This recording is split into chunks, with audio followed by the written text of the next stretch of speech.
अस्सलामुअलैकुम नाज़रीन, the success stories के साथ मैं हूं आपकी होस्ट सना करीम। और वॉइस ऑफ सिंध के इस मुनफरिद शो में हम ऐसी कामयाब अनकही कहानियों के बारे में डिस्कस करते हैं और जिससे हमें भी बहुत कुछ सीखने को मिलता है और मुश्किलात में किस तरह से डट कर मुकाबला करना है और अपने हौसले को बुलंद रखना है, इन्हीं स्टोरीज से हम सीखते हैं।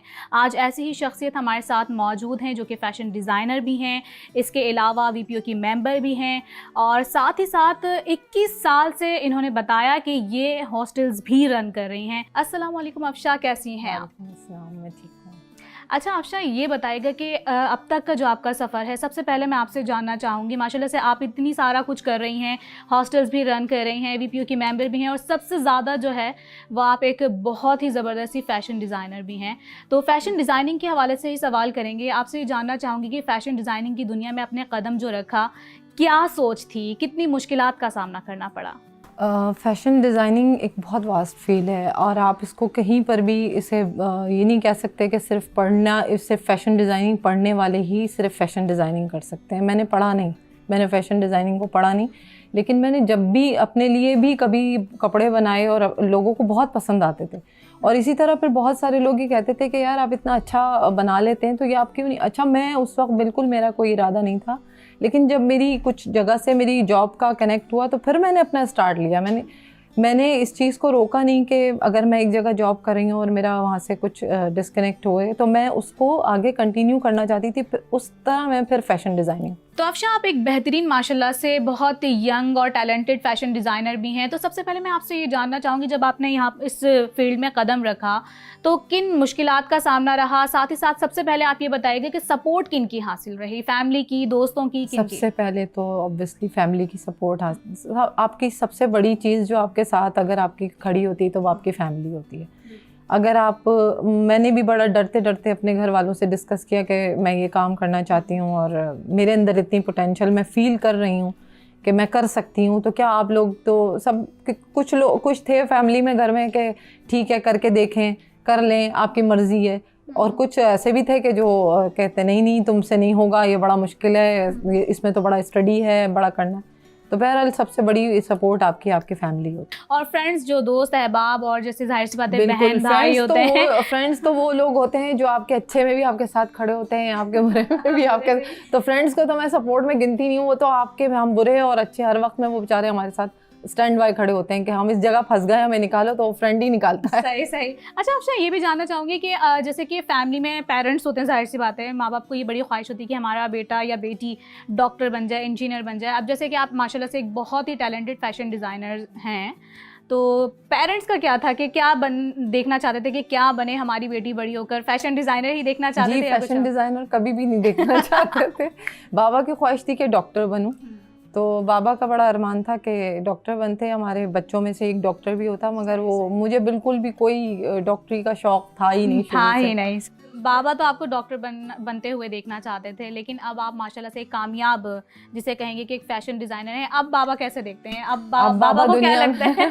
अब बाबा दुनिया में नहीं है। अगर वो दुनिया में होते तो यकीनन उन्होंने हमेशा हर लेवल पे बाबा ने प्राउड फील करवाया है और हमेशा हमें सबसे ज़्यादा तो बाबा ही ने सपोर्ट किया कि मेरे बच्चे जो करेंगे बहुत अच्छा करेंगे। अच्छा, आप कुछ बात कर लेते हैं हर्डल्स के हवाले से कि क्या क्या मुश्किलात देखी आपने जब इस फील्ड में आ पाए, क्योंकि आपको पता है कि कंपटीशन बहुत ज़्यादा है, भरे पड़े हैं फैशन डिज़ाइनर्स और एक से एक है, नो डाउट।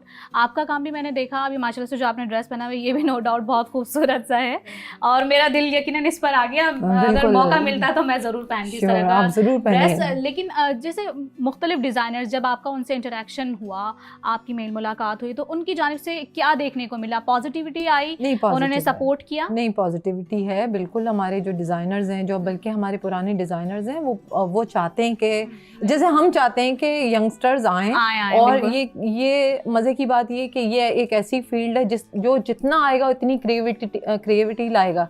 आप कोई किसी को लॉक नहीं कर सकते कि बस ये मैंने कमाना है और कोई तुम। हाँ, ये इसमें हर आदमी अपने हिसाब से बड़ी अच्छी नई चीज़ें ला रहा होता है, आप अपना बहुत अच्छा लाएं मार्केट में, आप अपना डालें, मैं अपना ला के मार्केट में तो इसके लिए मुझे नहीं कभी किसी ने डिस्करेज किया। अच्छा अफशा, वो खुशी जब आपने पहला एक कोई ड्रेस बनाया होगा और जब पहला क्लाइंट, कोई भी यकीनन पहली दफ़ा कोई ना कोई एक क्लाइंट तो होता है जो परचेज़ करता है, उनका रिएक्शन क्या था और वो खुशी क्या थी कि हाँ अब मेरी मेहनत वसूल हो रही है? मेरी खुशी ये थी कि मैं आज भी वो पुराने अपने मैसेजेस जब कभी दिल चाहता है निकाल के पढ़ती हूँ, और वो मुझे वही चीज़ मुझे मुझे बहुत खुशी से एक मैसेज किया था खातून ने कि आपने इतना खूबसूरत बनाया है ये ड्रेस, और बहुत तारीफ़ उन्होंने की। तो नाज़रीन, पहले इनके जो क्लाइंट थे उनका क्या फीडबैक था वो तो हमने जान लिया, लेकिन आजकल क्या चीज़ इन है और जो क्लाइंट्स हैं वो किस चीज़ को पसंद करते हैं तो वो भी जानेंगे इनसे। अच्छा अफशा, ये भी बताइएगा, आजकल जो ख़वातीन हैं, जैसे जैसे दिन गुजरते जा रहे हैं वैसे वैसे ट्रेंड भी चेंज होता जा रहा है, बहुत ज़्यादा जो है फ़ैशन में आजकल देखा जा रहा है कि कंपटीशन बढ़ गया है, तो ख़वातीन किस तरह की डिज़ाइंस पसंद करती हैं, किस तरह का फैब्रिक पसंद करती हैं? एक दौर होता था जब शायद वेस्टर्न ज़्यादा लोग पसंद करते, अब बिल्कुल मुख्तलिफ बात हो गई है। या तो शायद ये हमारा मीडिया ज़रा ड्रामों में हमारी ऐसा हुआ है या पता नहीं क्या है, लेकिन अब ईस्टर्न ज़्यादा पहना जा रहा है। अच्छा, ईस्टर्न में भी हम वो चीज़ें सारी उठा रहे हैं जो हमारी अम्मियों ने, दानियों ने, दादियों ने किसी ज़माने में गरारों के ऊपर मिरर वर्क, अम्मी का जोड़ा गरारों पे मिरर वर्क का काम बहुत ज़्यादा ट्रेंडिंग है।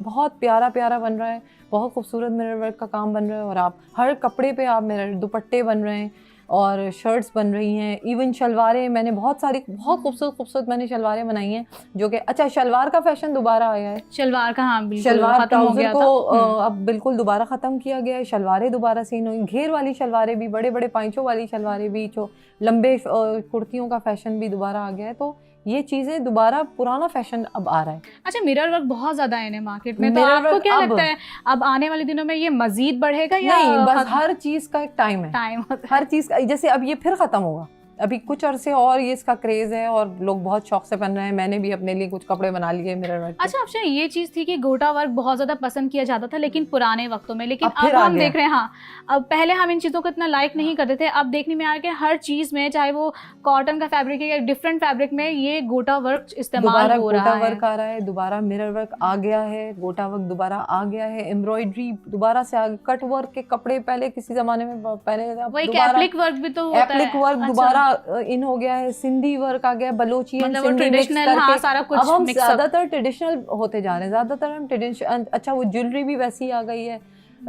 उसी तरह से लोग उसी तरह चीज़ें पसंद कर रहे हैं, खुद से दोबारा आ गए, खुद से लोग पहन रहे हैं। अब ज़्यादातर हाई हील्स नहीं पहन रही हैं, बड़ा मज़ा आता है खुद से पहन के, शलवार कमीज़ के ऊपर, मतलब शलवार कमीज़, और हमारी सारे हमारे फैशन इंडस्ट्री के लोग पहन रहे हैं और बड़े माशाल्लाह खूबसूरत लगते हैं। अच्छा, फैशन डिज़ाइनिंग से थोड़ा हटकर सवाल करते हैं आपसे। अच्छा, आप वीपीओ की माशाल्लाह से मेंबर भी हैं, ये वीपीओ क्या है, ये इस हवाले से? ये वॉलंटियर पाकिस्तान ऑर्गेनाइजेशन है, ये अभी मैंने हाल ही में स्टार्ट किया है यहाँ पर, और ये लोग हमारे जो यूथ के ऊपर काम कर रहे हैं। हम लोग यानी जो हमारे यंग यूथ है, हमारे जो सिंध का एक्चुअली कल्चर हमारा दब जाता है ना कहीं कहीं, तो हम उस कल्चर को दोबारा इन्हेंस करना चाहते हैं। तो थर की बच्चियां हैं जो, क्योंकि आप वॉइस ऑफ सिंध के ही प्रोग्राम में बैठी हुई, तो मतलब सिंध के लोगों को ज़्यादा फोकस किया जा रहा है, सिंध को बिल्कुल फोकस किया जा रहा है, सिंधी कामों को। जो बच्चियां सिंध में ऐसे ऐसे इलाके हैं जहाँ पर बेहतरीन काम करने वाली ख़वातीन हैं, जो घरों के अंदर बेहतरीन काम करती हैं, हम लोग जाकर उनको ये बिज़नेस फराहम करते हैं। अच्छा, ये तो बहुत अच्छी चीज़ है। हमें पता है कि अच्छा, उनको बहुत ही कम पैसों में, बहुत ही थोड़े से पैसों में उनसे ये काम लिए जाते थे। अच्छा, ख़वातीन क्योंकि जाहिर सी बात है गाँव देहातों में वो बाहर नहीं जा सकती, कहीं जाकर काम नहीं कर सकती, ये सबसे ज़्यादा मुश्किल है। उनके साथ इंटरेक्शन सबसे बड़ा मुश्किल काम है, क्योंकि वो, तो आप लोग खुद जाकर उनको बिल्कुल काम देते हैं? वो आप मेल मेंबर के तो सामने वो आना तो दूसरी बात, वो अपनी, मतलब आप हमारे सामने आते हुए इतनी झिझकती हैं, तो फिर उनके को बड़ी मुश्किल से मोटिवेट करना, कि उनके बीच में बैठना, उनको वहाँ से निकालना। बहरहाल ये एक, तो उनका क्या फीडबैक आता है, वो खुश होती हैं इन सब चीज़ों को लेके, मतलब जितना वो चाह रही होती है कि हमारी मेहनत का हमें मिल जाए फल, तो वो मिलता है? जी बिल्कुल, उनकी मेहनत का जब उन्हें देखे ना, किसी को भी एक हैंडसम अमाउंट अच्छी सी मिल रही होती है, जो उसने पहली मरतबा सोच रहा होता है कि यार मैं आज ये रल्ली बनाऊंगा और मुझे इसके इतने सारे पैसे मिल जाएंगे, वो बहुत, तो फिर एक से दूसरे से तीसरा, फिर वो आपस में चलती है। बिल्कुल, सिंध की सकाफत की तो निशानी रिल्ली हम ही यही समझी चाह रहे जाती हैं कि हम यही चीजों को एनहांस तो करें। ये हमारा अपना कल्चर रिल्ली इतना दोबारा से खूबसूरत बहुत है ज्यादा इन है और जी। ये चीजें रिल्ली मार्केट वर्क, में मिरर वर्क, एम्ब्रॉयडरी वर्क, छोटा धागा, छोटा टांका, बड़ा टांका, ये सब दोबारा से हम इसीलिए निकाल रहे हैं, खोद खोद के निकाल रहे हैं चीजें, ताकि ये इनको भी बिजनेस मिले सही। और हम भी दिखाएं कि हमारा कल्चर क्या है। बहुत मेहनत तलब भी काम होता है, मतलब टोटल काम आपका जो है वो हाथ का होता है, ये रिल्ली वगैरह इसमें, क्योंकि मेरे ख्याल से एप्लिक वगैरह का भी इस्तेमाल होता है। तो आपने खुद जाके जब देखा उन खवातीन को, तो आपका मतलब आपके क्या तासुरात थे, कैसा लगा? मुझे बहुत दुख हुआ, मैं आपको ऑनेस्टली बताऊं, बहुत दुख हुआ, क्योंकि उनको इस काम के, इतनी मेहनत तलब काम के, उनको 10 रुपए 20 रुपए में पूरी इतना बड़े गले बनवा रहे हैं, 50 रुपए दे दिए तो ये तो बहुत अफसोस हुआ कि, और ये चीज़ें जब हम मार्केट में देखते हैं तो वो 10-10 हज़ार 20-20 हज़ार की, तो सबसे ज़्यादा अफसोस तो यही हुआ कि ये तो इनके साथ ज्यादती है, बहुत ज़्यादा जुल्म है। अच्छा अफशा, प्राइसेस की बात कर लेते हैं, क्योंकि महंगाई बहुत ज़्यादा, अभी कोविड का भी सामना रहा, तो आपकी जो ड्रेसेस हैं वो रीज़नेबल हैं? आपको लगता है कि मैं रीज़नेबल, मैंने अपनी जो जगह, आपने मेरे लिए जो इंट्रोडक्शन दिया था उसमें आपने बताया कि मैं अपनी कामयाबी को इस तरह से देखती हूँ कि मैंने एक अच्छी खूबसूरत अच्छे से फैब्रिक के ऊपर एक बहुत खूबसूरत चीज़ बहुत अच्छे प्राइजेस में रखी हुई है। अच्छा, मतलब आखिर में अफशा, क्योंकि आपने हॉस्टल्स भी आपने रन किए हैं स्टूडेंट्स के, 21 साल आपने बताया, इन शॉर्ट आप अगर उसके हवाले से कुछ बता दें।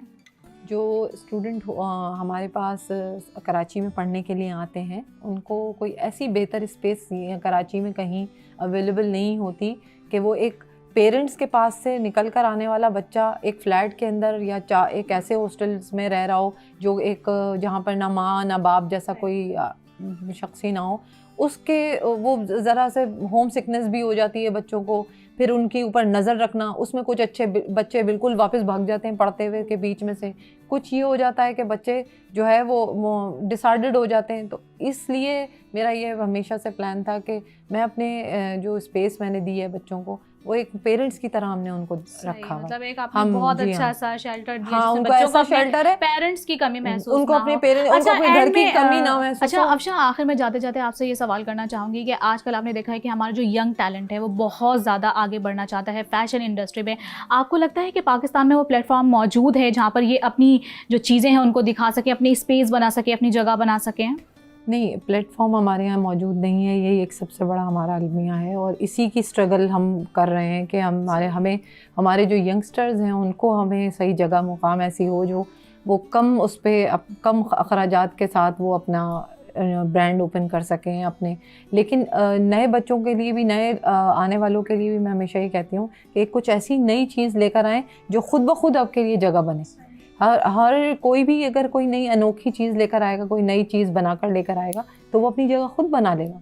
ठीक, अगर यंगस्टर्स जो हैं जैसे फैशन डिज़ाइनर्स बहुत ज़्यादा हैं, अगर वो लोग आपसे रब्ता करें, आप लोग प्रमोट करेंगे उनको? क्यों नहीं प्रमोट करेंगे, बिल्कुल प्रमोट करेंगे, क्योंकि हमें भी जो है वो हमें जिस तरह से लोगों ने प्रमोट किया हम आगे बढ़े हैं और इस तरह हम भी आगे बढ़ाएंगे बच्चों को, आगे आने वालों को। ठीक है, ये तो खैर आपकी बहुत ही अच्छी काविश है और इंशाल्लाह ताला आपको अल्लाह ताला मज़ीद भी कामयाब करेगा। आपसे मिलकर बहुत खुशी है अफशा, फिल वक्त के लिए बहुत शुक्रिया। तो नाज़रीन, ये था आज का हमारा शो और आज के शो में हमारे साथ मौजूद थी बहुत ही talented fashion designer Afsha Ali और नेक्स्ट शो में इंशाल्लाह इसी तरह से एक कामयाब शख्सियत हमारे साथ मौजूद होंगी और उनकी कामयाबियों का राज क्या है वही हम डिस्कस करेंगे और आपको भी सुनवाएंगे कि आखिरकार कोई भी जो कामयाब शख्स है वो किस तरह से अपनी कामयाबियों को समेटता है। फिल वक्त के लिए अपनी होस्ट को दीजिएगा इजाज़त। बहुत शुक्रिया, अल्लाह हाफ़िज़।